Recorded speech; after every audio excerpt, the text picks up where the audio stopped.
buli kimu kya bunkenke.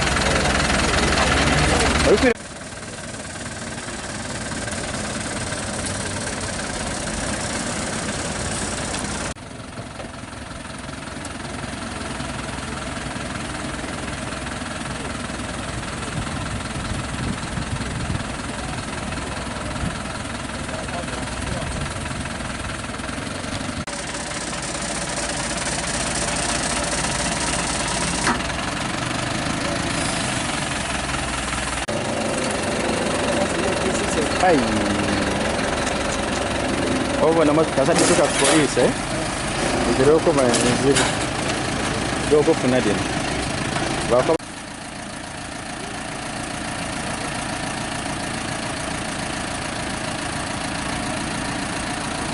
kufuena kali kujoininga mu luguudo wano. Owa pichiyone yasinze okuleta ki obuzibu. Kati buyanjira oluguudo wa taxi nga atuse.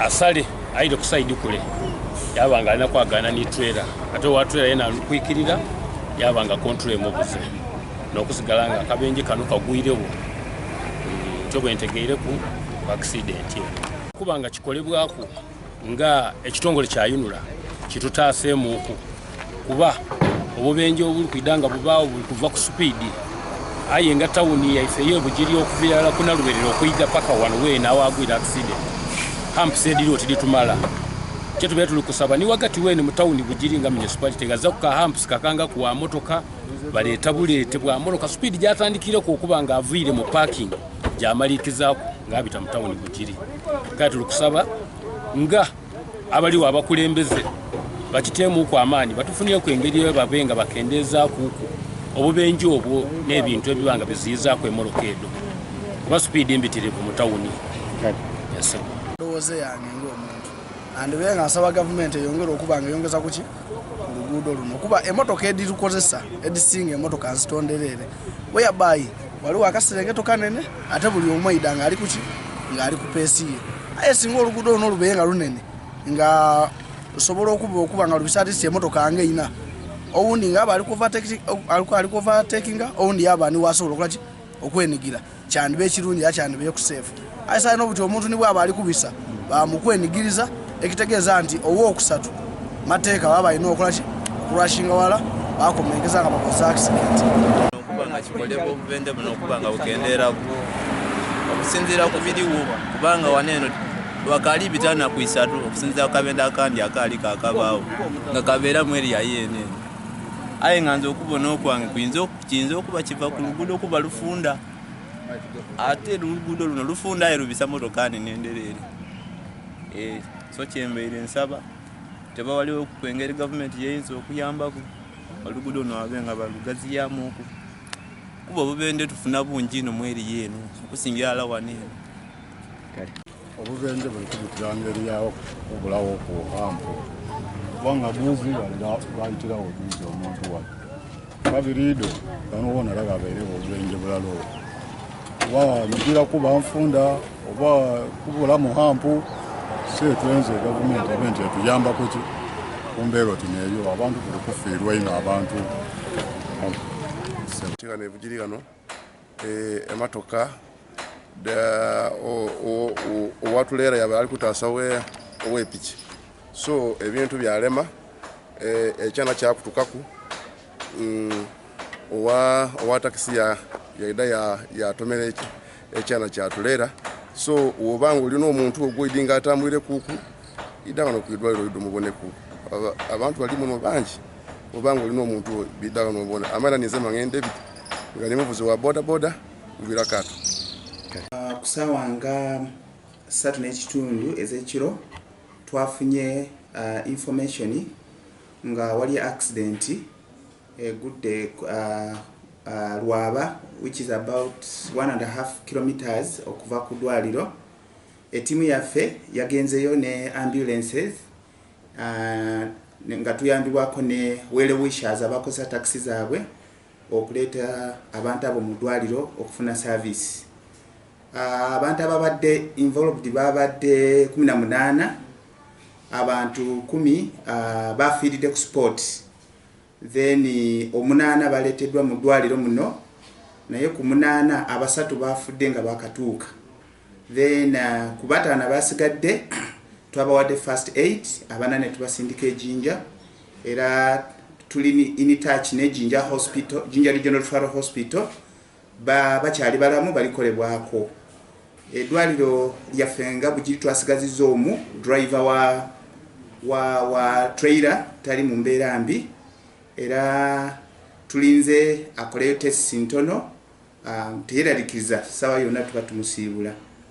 So ku mirambo gye twafunye 10, in total tulina emirambo 13. Ku mirambo 13 bakatwalako emirambo 7, tusigazayo emirambo 6. Kwegyo emirambo 6 tusobodde tufunyeko information ku mirambo 5. Omulambo ogumu tegunamanyika, tetunamanyika kubanga omukyala yabadde ng'ali kumpi kukutuka, yatuwedde namba y'essimu naye tugezezo gikubako nga teriiko, it doesn't exist in the network. Emokolya mulimu Baliruno Muhammad ne mubeeramu Ali tasobodde kuwa linnya lya kubiri, ne mubeeramu Sara tatuwadde linnya lya kubiri, ne mubeeramu ne Hamisi Mbohi. Abo be twasindisa ejjinja batuuse n'essaawa eno bakyali balamu, bakoleddwako. Wano tuli mu Busoga East Region Bugiri District. Olwaleero poliisi y'e Bugiri yafunye report eya accident gye tuyita fato, abantu abafiiridde, accident eyabaddemu abantu abafiiriddemu. Kino kyabaddeyo ng'ennaku z'omwezi 6 mwezi gw'okuna 2025 ku ssaawa 3:2 mu kifo kiyitibwa Lwava ekiri ku Iganga Tororo Highway. Emmotoka ezabadde mu kabenje kano yabadde namba UBQ 772 Toyota Hiace nga ya white ekala njeru, zino ze tuyita drone, zino driver tanaba kumanyibwa.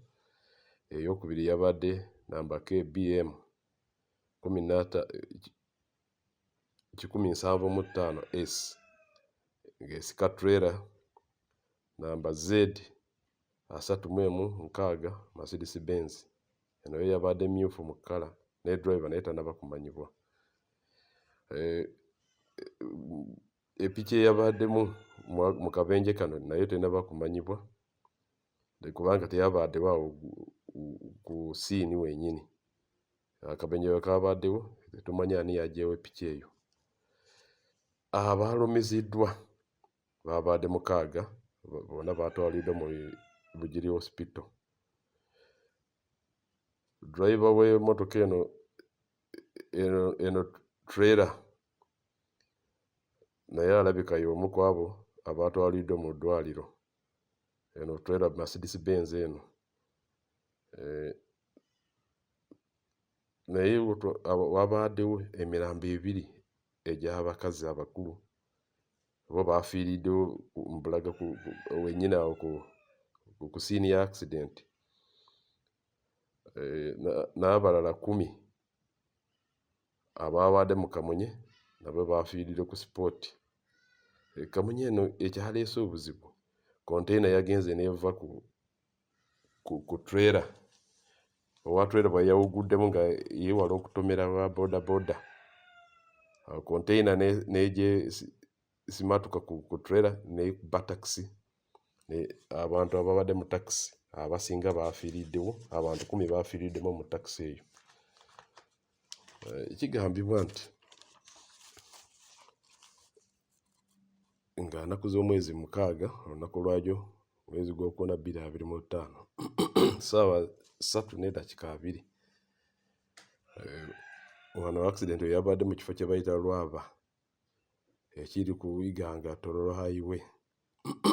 Emmotoka ezeggweddwako waggulu zaabadde ziva mu direction y'eno Iganga nga zoolekera sayidi y'Etororo. Kati n'eno boda naye yabadde egenda mu direction emu eyo, naye boda eno yabadde mu maaso bwe yabadde egezaako okuyisa taxi. Awo owa trailer we yabadde ava sayidi y'Etororo n'agezaako okubugula nga yeewala okutomera wa boda. Awo trailer we yagenze n'ettaggalamu n'eremerera omugoba waayo n'agisala nnyo n'egenda egwa ekigo. Naye mu kutagala bwetyo container we yaviiriddeko n'ekuba taxi. Driver wa taxi yafiiriddemu, naye ono wa trailer ye y'omu ku abo ne taanimaani we beemu ku abo abaatwaliddwa mu ddwaliro nga bakyali balamu naye nga balumiziddwa. Abantu 6 abaabadde balumiziddwa nabo baatwaliddwa mu ddwaliro, bakyafuna obujjanjabi mu ddwaliro lino ekkulu ery'Obugiri. Wano abantu 2 abaasangiddwa ku luguudo wansi nga konteyina beebakidde, abo bateeberezebwa okuba nti be babadde ku boda, naye yo pikipiki ebuzeewo tetumanyi ani yagiggyeewo awo ng'akabenje kaguddewo bwe katyo. Abo bo baafiiriddewo Bulaga, kati emirambo gyo giri mu mochari.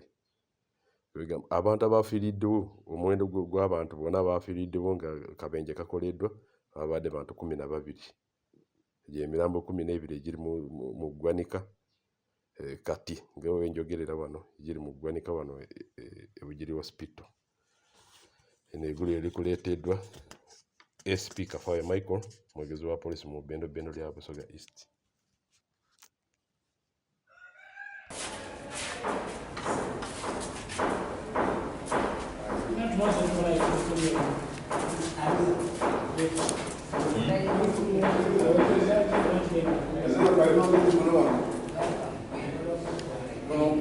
N'abandi tebayigyayo nga ndiwulira ng'abantu balika kumusombola